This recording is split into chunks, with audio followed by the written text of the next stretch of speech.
Naglunsad naman ng awareness campaign ng Interagency Council Against Trafficking bilang bahagi ng kanilang kampanya laban sa human trafficking. Yan ang ulat ni Lubin Motas ng IBC.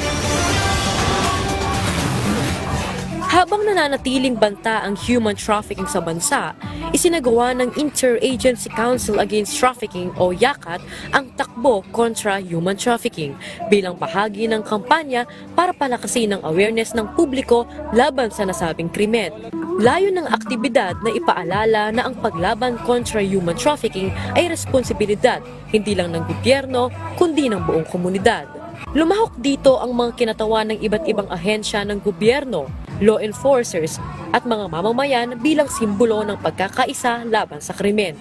Bagamat ito ay simpleng takbuhan lang, ito ay nagbibigay ng awareness sa ating komunidad na kung saan ang buong pamahalaan natin ay nakikiisa sa pagsugpo ng human trafficking. Ayon sa mga otoridad, mahalaga ang mga ganitong aktibidad upang ipaabot sa publiko na ang human trafficking ay isang matinding paglabag sa karapatang pantao.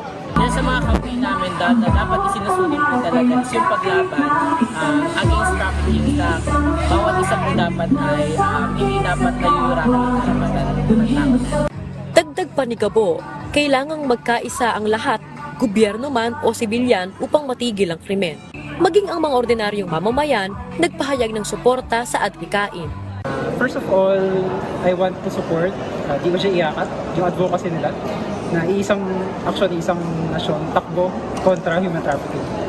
So gusto namin pataasin yung awareness sa krimen ng human trafficking. Ayon sa YACAT, ang takbo kontra human trafficking ay bahagi ng mas malawak na kampanya ng pamahalaan upang hikayatin ang publiko na maging mapagmatsyag at makialam sa mga kaso ng human trafficking.